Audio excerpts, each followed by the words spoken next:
¿Le molesta el silencio? Muy bien. Estamos acostumbrados siempre a algo, pero vamos a estar atentos a la palabra de Dios. Salmos 42, versículo 9. Muy bien.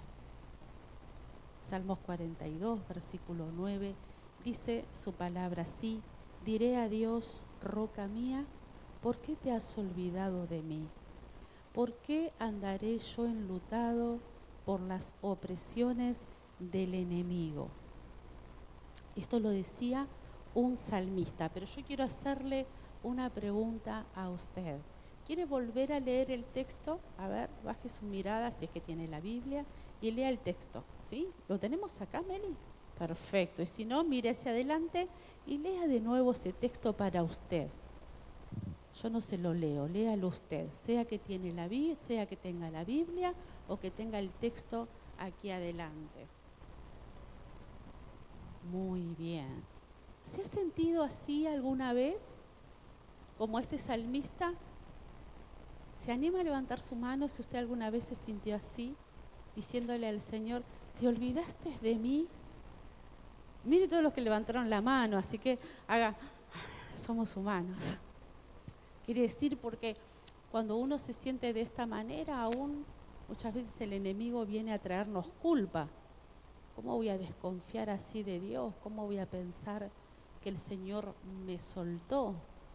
En la palabra dice que Jesús estaba ahí en la cruz. ¿Y qué fue lo que dijo Jesús? ¿Alguien se acuerda? No sé, acá lo dijo Ana, ¿sí? ¿Por qué? O sea, también tuvo ese sentimiento, Jesús, que es Dios, también tuvo ese sentimiento en un momento de angustia. El viernes pasado estuvimos hablemos de dolor, y hubo un remanente pequeño aquí en la iglesia donde pudieron pasar adelante y fueron ministrados a causa de, algunos a lo mejor vinieron a este lugar sabiendo que tenían un dolor, otros lo descubrieron en la reunión por medio del Espíritu Santo, que un dolor estaba brotando. Y fueron edificados, fueron bendecidos.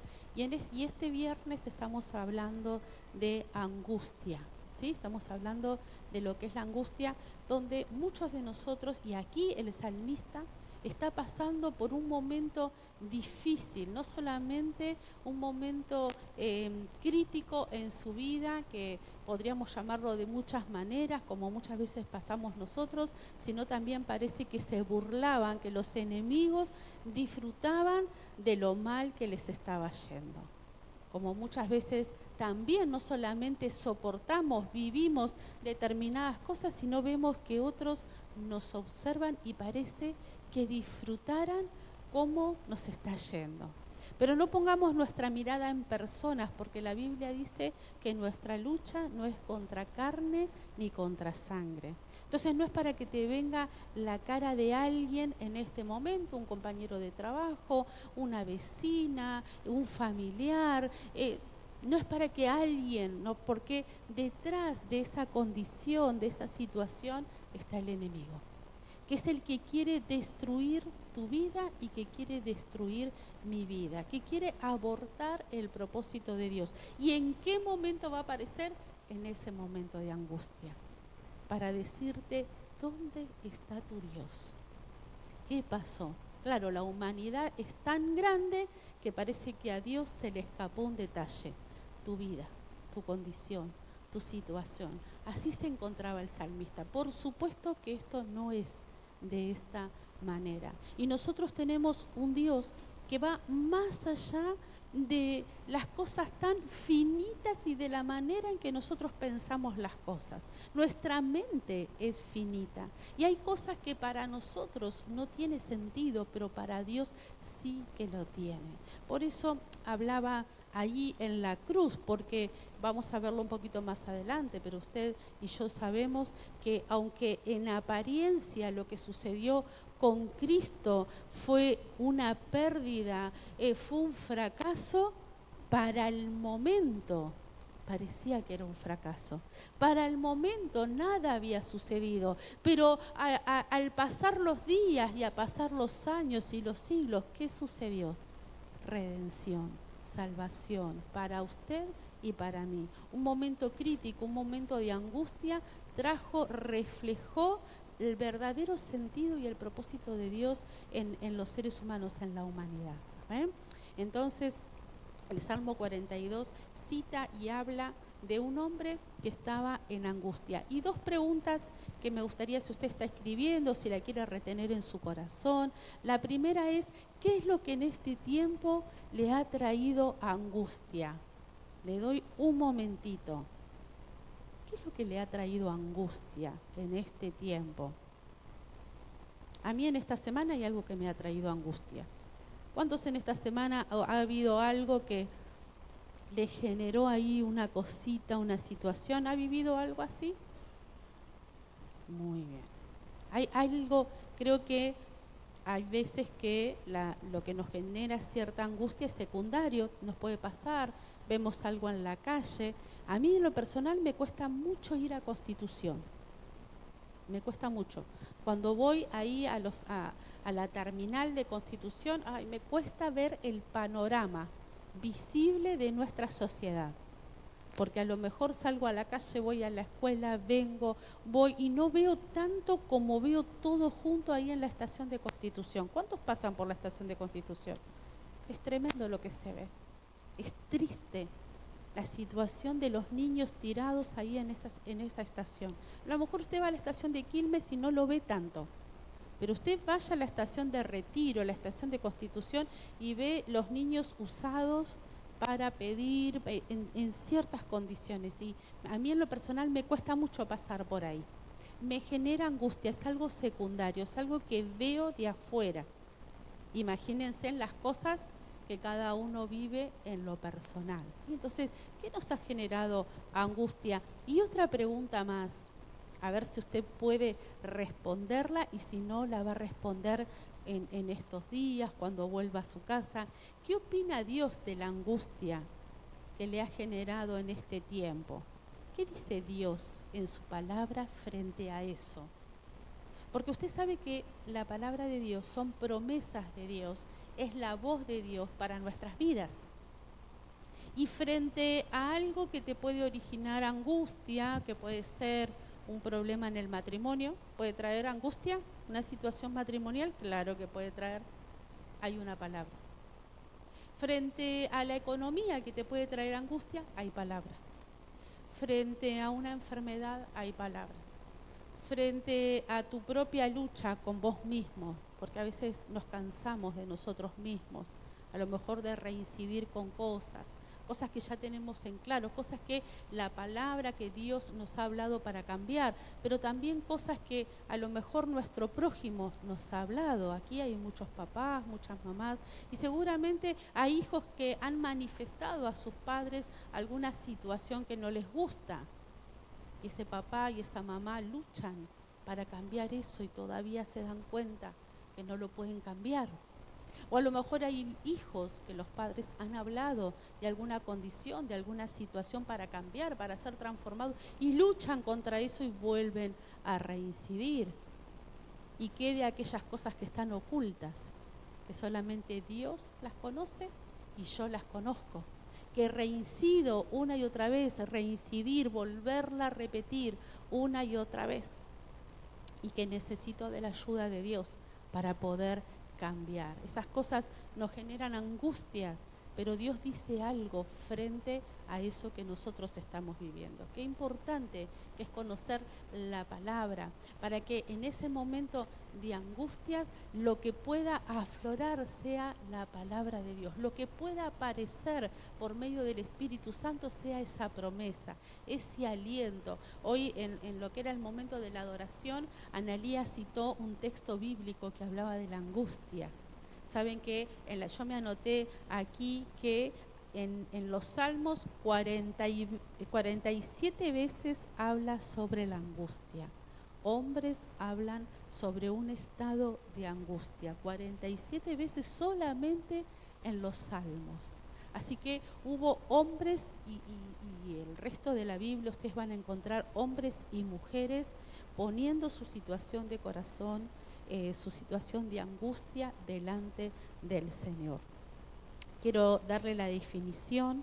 La angustia es un sentimiento, pensamiento, comportamiento desagradable, no es algo bueno, que afecta nuestra forma de vivir, afecta nuestra salud, afecta nuestros sentimientos, afecta nuestras acciones. También dice que la angustia es la reacción de cómo interpretamos algunas situaciones que nos suceden. Y nos quedamos un minutito acá con esta definición. Se los vuelvo a repetir.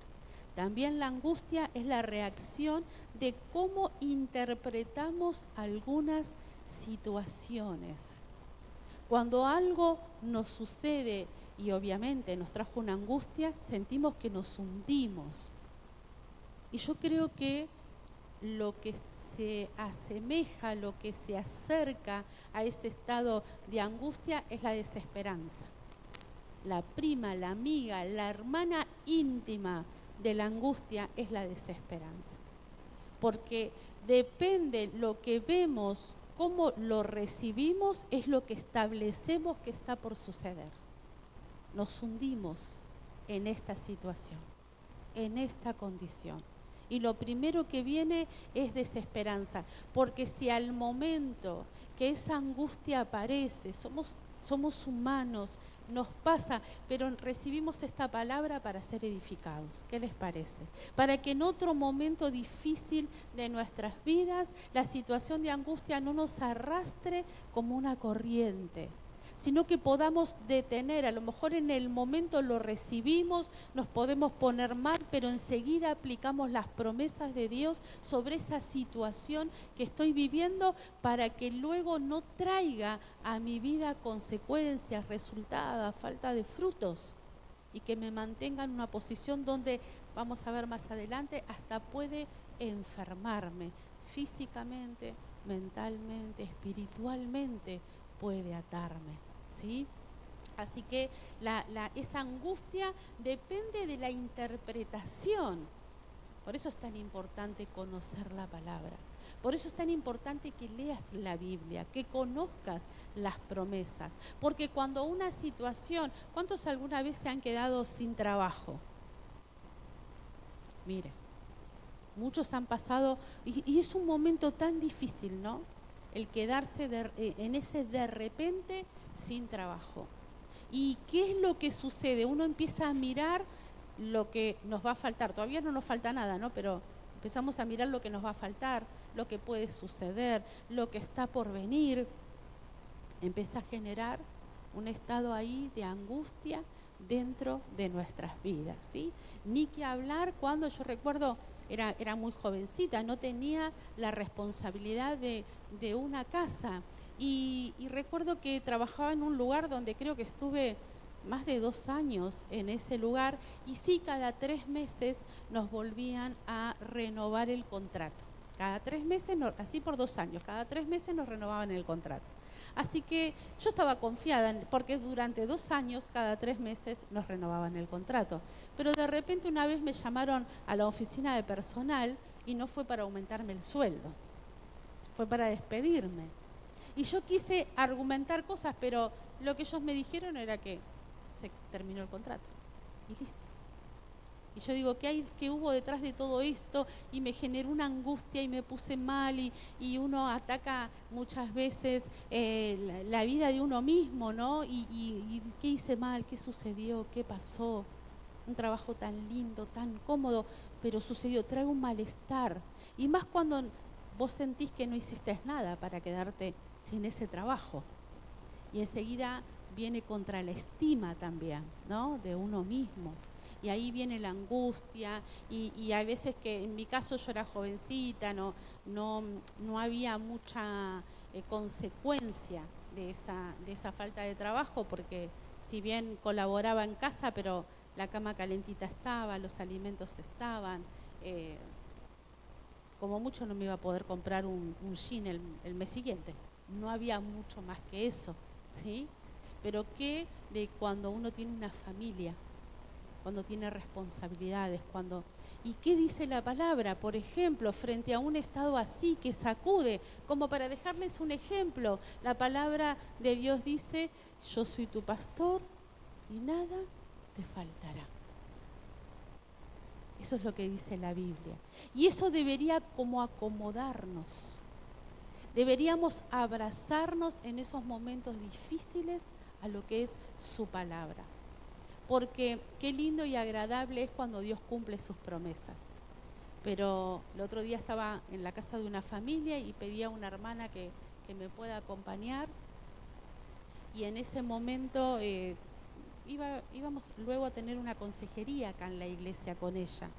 Entonces, para no ir sola, era una familia que yo no conocía, era un hogar que no conocía, no quería ir sola, así que le pedí que me acompañe para que me respaldara en oración en algún momento. Y Dios la usó tanto en ese momento. En un momento me quedé calladita, me puse a un costado y dejé que el Espíritu Santo pueda usar su vida. Y dijo algo muy interesante. Dijo, estoy entendiendo la soberanía de Dios frente a un problema de la familia. Dijo, estoy entendiendo en este tiempo en mi vida sobre la soberanía de Dios. Estoy comprendiendo que Él es el alfa y la omega. Estoy entendiendo que Él es el principio y el fin. Y en el medio estoy yo, dijo ella. Él es el principio de todas las cosas. Y Él es el fin de todas las cosas. Y en el medio estoy yo. Y le dije, y en el medio estoy yo también. Y en el medio estás vos también. Dios no se le escapa nada. Ni siquiera esa situación que la haya provocado, quién la provocó, dónde se haya desatado, Dios no lo sorprende nada. No es que somos tantos para que Dios se ocupe de mi vida. Eso es una mentira. Dios está atento porque nosotros somos hijos. La hermana Erika, ¿cuántos hijos tenés, Erika? 10 hijos. ¿Alguien tiene más de 10? No. Así que un aplauso a la hermana Erika con sus 10 hijos. Bendecida. Y sabe que me toca hablar con Erika en muchas oportunidades y siempre me nombra a sus hijos. No siempre me nombra a los 10, pero siempre me dice que Alexis tal cosa, que Belén tal cosa, que Ailín tal cosa, que Josué tal cosa, que Isaías, pastora, ¿te sabes el nombre? Es que cada vez que estamos me los nombra a todos. Por ahí me pierdo con los más chicos, pero ella ya me vuelve de nuevo a decirme, tal cual. Una mamá que se acuerda de qué, de sus 10 y es un ser humano. Imagínese el Señor, que es Dios. Él se acuerda en cualquier proceso que usted y yo estemos pasando, pero necesitamos abrazarnos de la palabra en ese momento. Por eso dice la Biblia que nosotros debemos estar atentos al día malo. Perdón, iglesia, pero el día malo llega. Y mientras usted se prepara, ora, se desanima y se vuelve a parar y se vuelve a levantar, se va preparando en el mundo espiritual porque el día malo llega. Para todos llega ese día malo, ese día difícil, ese momento donde en algún punto Dios nos pone a prueba, donde nosotros debemos correr a lo que es su presencia y confiar, porque en ese estado de angustia, el enemigo de la angustia es la confianza. Que nosotros confiemos en su palabra, en lo que Él dijo. Por más que te encuentres en la condición que hoy te encuentres, hay una promesa que se aplica a tu vida. Así que esta situación de angustia dice que depende mucho de cómo yo afronte el conflicto, la situación, cómo yo lo tomo. Si yo digo esto, pierde toda esperanza. Esta información, esto que acabo de descubrir, chao, ya está. No estoy aplicando su palabra en medio, y esto en algún punto va a desatar alguna crisis en mi vida, porque cuando viene la angustia es el comienzo en realidad. El problema está cuánto tiempo se queda la angustia en tu vida y en mi vida.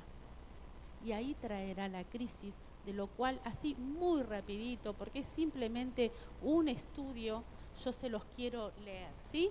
Si usted quiere escribir algo, lo escribe, pero ahí le pedí a Janel sobre este tema que me lo pueda imprimir un poquito. Dice que hay tipos de angustia según el ámbito psicoanalítico, ¿sí? Está la angustia real, que es cuando hay un peligro real, ¿sí? Así que esto no es algo que nos parece, es una realidad, es un peligro que uno vive. Está la angustia neurótica, ¿sí? Que en realidad surgen de conflictos internos o de deseos reprimidos. Después, yo se lo digo rapidito, después si usted quiere una copia se lo paso, ¿está bien?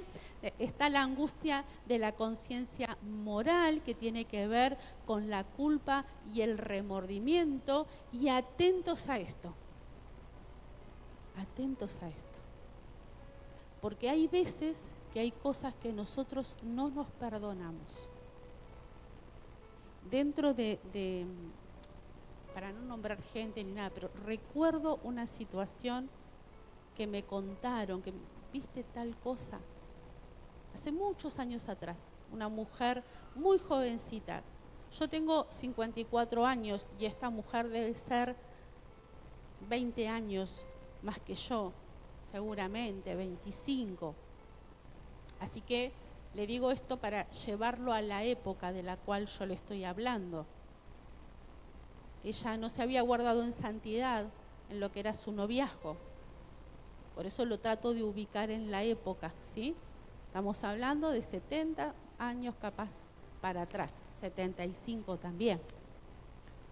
Así que dentro de lo que fue su noviazgo, ella tuvo intimidad con su novio y quedó embarazada. Le vuelvo a hablar socialmente, una mujer que quedaba embarazada antes de su matrimonio, era marcada ella y su familia para la época en que les estoy hablando. Así que ella toma una decisión, se hace un aborto y listo, nadie supo.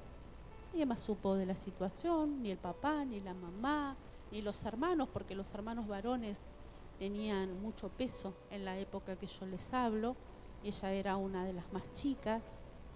Así que todo quedó ahí. Pero ella se casa y con el paso de los años quiere tener hijos y no quedaba embarazada.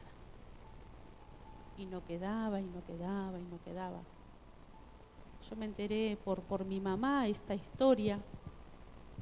Tuvo que pasar por un perdón hacia ella misma. ¿Sabe qué frenaba la maternidad? La falta de perdón hacia ella misma.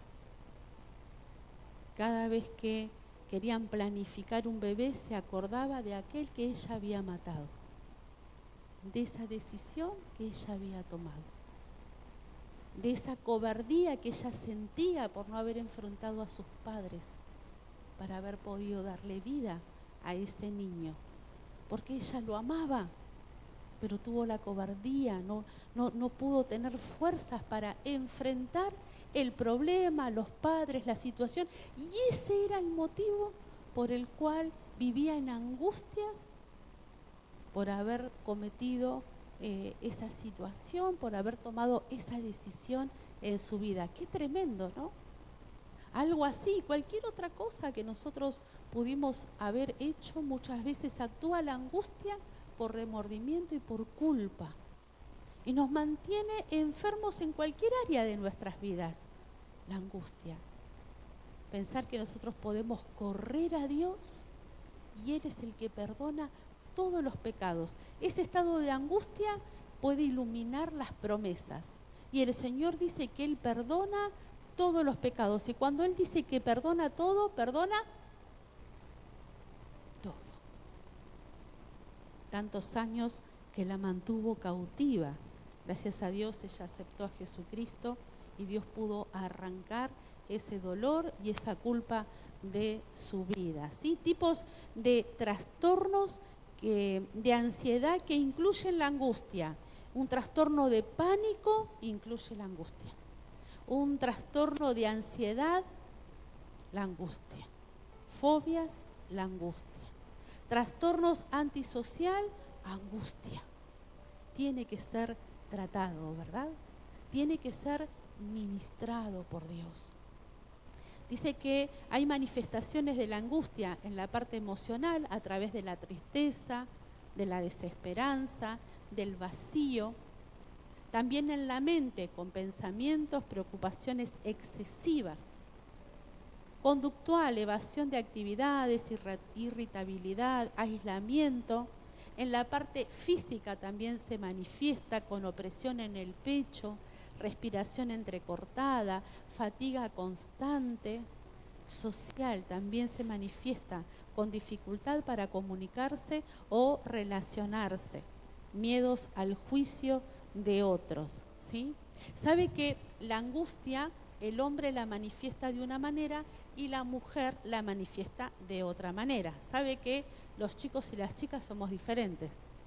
Usted lo sabe, ¿verdad? Sabe que una vez Tiago era chiquito, no recuerdo qué había pasado, pero él se aparta de nosotros dentro de nuestra casa y se va enojado y entra al baño. Y nosotros teníamos el bañitorio y la parte de la pileta de vidrio. Entonces, era un vidrio grueso, era un vidrio que nadie corría riesgo, pero parece que él enojado golpeó, era muy pequeño, golpeó y se partió. Pero fue un estallido que vino la angustia, tanto a su papá como a mí, porque nosotros estábamos en el comedor y él entró al baño y se escuchó. Antes de llegar al baño hay un ambiente y luego viene el baño. Y se escuchó el estallido. Hay manifestaciones diferentes en el hombre y en la mujer y mucho también tiene que ver con el temperamento también, ¿no? Entonces lo que sucedió en ese momento, yo me quedé paralizada. No quería ver. Porque la angustia me trajo una imagen de él todo cortado. Yo lo di como testimonio en una oportunidad. Tuve una imagen por el ruido del estallido, fue tan fuerte que yo dije, esos vidrios le explotaron en el cuerpo, porque debería haber sido de esa manera. Y su papá tuvo otra reacción, el hacer, porque el varón va, cuando tiene un estado, y ahora vamos a ver algo del varón y de la mujer, así muy rapidito, pero cuando el varón tiene un estado de angustia, está pensando cómo resuelve eso. Así que él fue a la acción y él sí se fue corriendo y entró al baño. Y yo estaba así dura, helada, pensando cómo estaría Tiago adentro del baño. Para la gloria de Dios no le pasó nada, sí se rompió la pileta, pero a él no le pasó nada. El varón tiene distintas formas de reaccionar. Por ejemplo, esperen que así vamos más rapidito. Dice que se aísla el varón, por ejemplo, cuando hay un estado de angustia. ¿Cuántos varones hay acá? Esposos hay acá. Parece que entra en una burbuja el varón. A ver las esposas qué opinan. Entra en una burbuja. ¿Y uno qué quiere? Que hable, ¿no? ¿Pero qué te pasa? Porque uno que como esposas muchas veces, ¿qué decimos? O como hijas, ¿sí? Acá hay hija y ven que de repente entró dentro, no habla, está hermético, está ahí quieto, no comunica, no dice. Pero bueno, justamente porque somos diferentes, el varón dice que se aísla para ver cómo puede resolver la situación.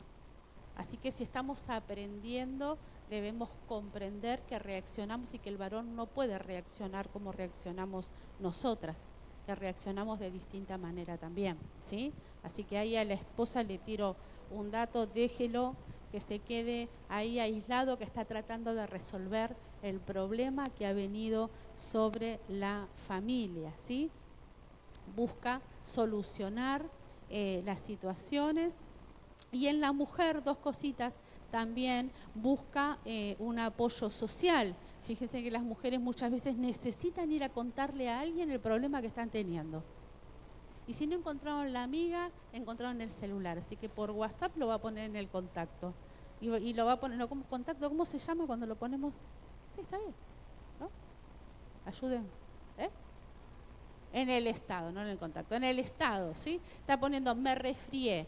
Entonces ponen el muñequito con el pañuelito. Tengo frío, ponen al dibujito que está todo, que está helado, ¿sí? No encontró a la amiga, necesita contarlo de alguna manera que está viviendo. Estoy a dieta, entonces pone todo frutas y verduras. Necesita manifestarlo, contar ese momento o esa situación que está viviendo, sí, tiene una expresión emocional abierta, por eso enseguida todo el mundo se da cuenta que algo le está pasando y que algo está sucediendo. Así que no es lo que te tocó y que los demás son diferentes, sino que las mujeres son, y la angustia las afecta de una manera y a los varones los afecta de otra manera. Es un poquitito más largo, pero quería resumirlo en eso para que pueda estar esa empatía, que somos diferentes y que a ambos, tanto a la mujer como al hombre, nos tiene que sobrevenir la palabra, que es lo que nos da esperanza, ¿sí? Sigo con un texto que podamos buscar, el libro de Marcos, por favor, 14. Marcos 14, 32.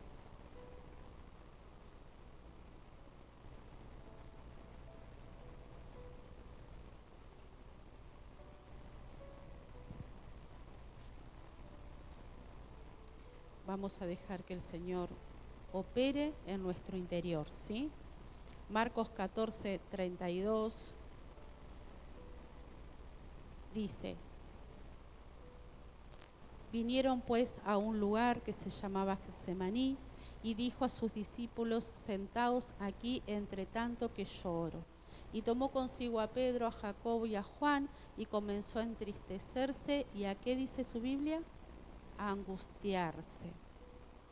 Y le dijo: mi alma está muy triste hasta la muerte, quedaos aquí y velad. Y yéndose un poco adelante, se postró en tierra, ¿y qué dice su Biblia? Oró. ¿Qué dice?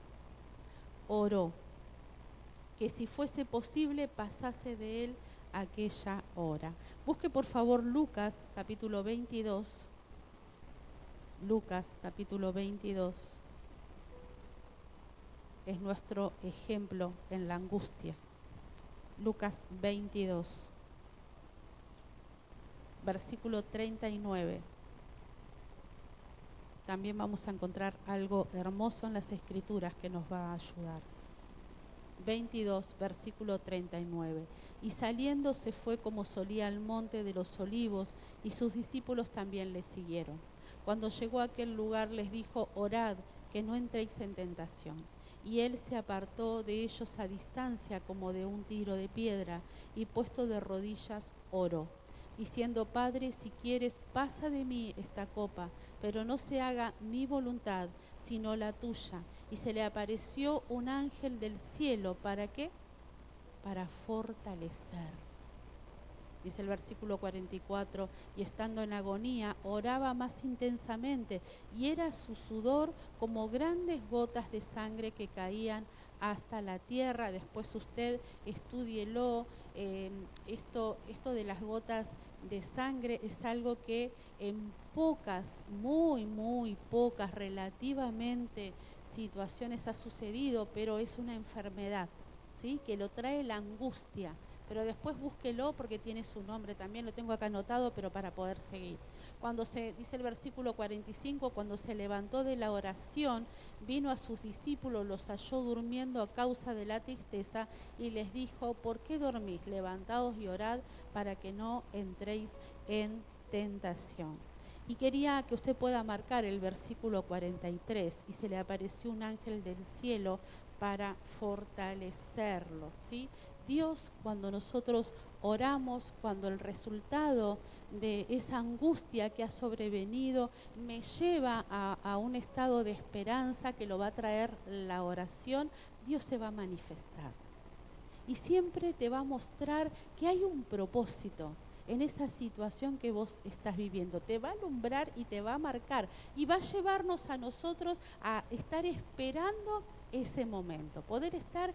Yo sé que ustedes muchas, no sé, pienso en Vero, en una situación con Victoria en su momento, no sé, me acuerdo de una situación con el hijo de Sabrina, y así, me viene a memoria situaciones de su vida, Débora, acá Anita, Milagros Lomaki, acá los chicos, Gisela, Lucas, que muchas veces han contado su testimonio. En una oportunidad me bendijo tanto el testimonio de Brian, cuando un día fui a visitarte a tu casa y me contaste desde tu niñez, y nunca doy nombres, pero en muchas situaciones cuando estoy con algún grupo chico cuento tu testimonio.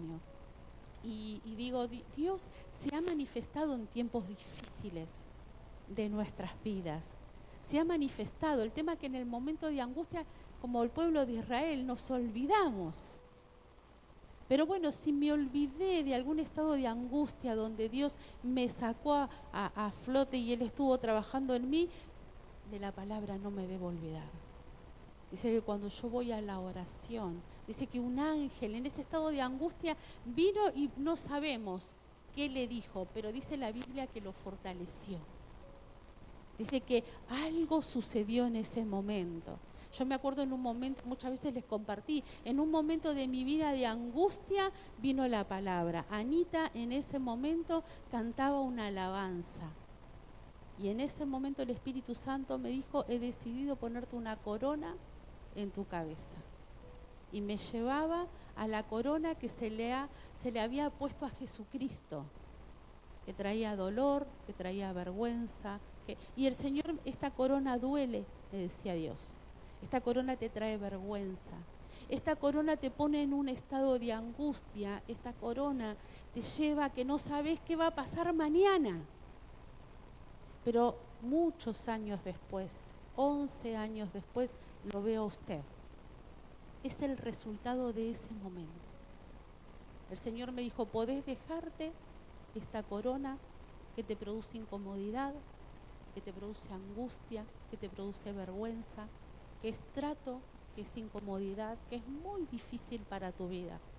También Él me daba a elegir el rehusarme, el no quererla, el tomar una decisión. La decisión era divorciarme. Yo podía decidirlo también. Yo no sentía a Dios juzgándome. Yo lo único que veía era una propuesta de Dios. Yo voy a estar, yo te pongo esta corona, pero yo voy a estar.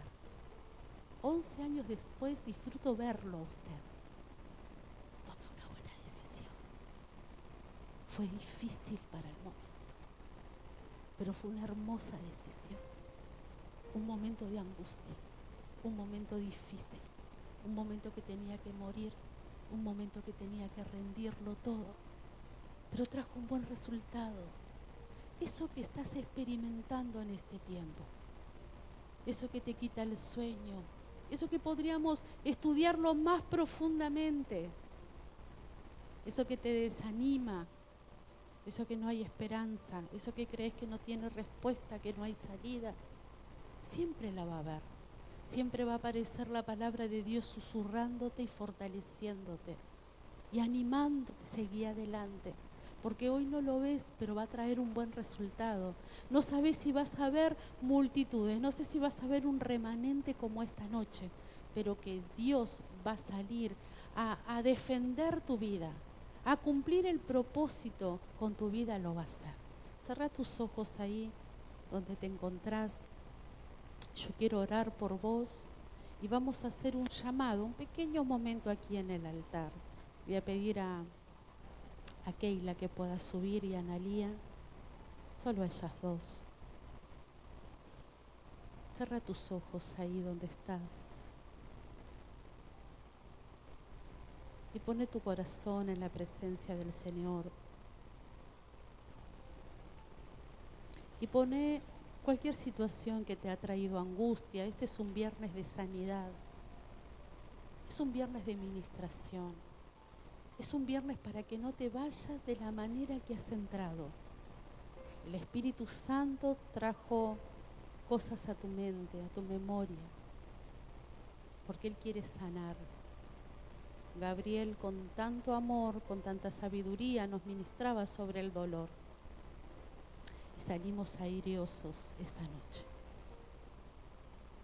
Y en esta noche, Señor, tú conoces nuestra condición.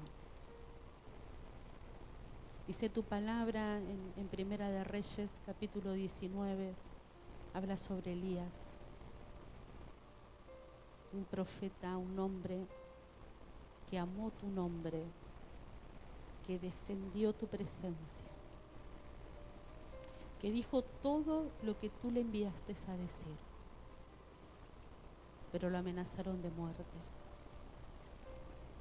Y corrió a una cueva, se sintió solo, decepcionado.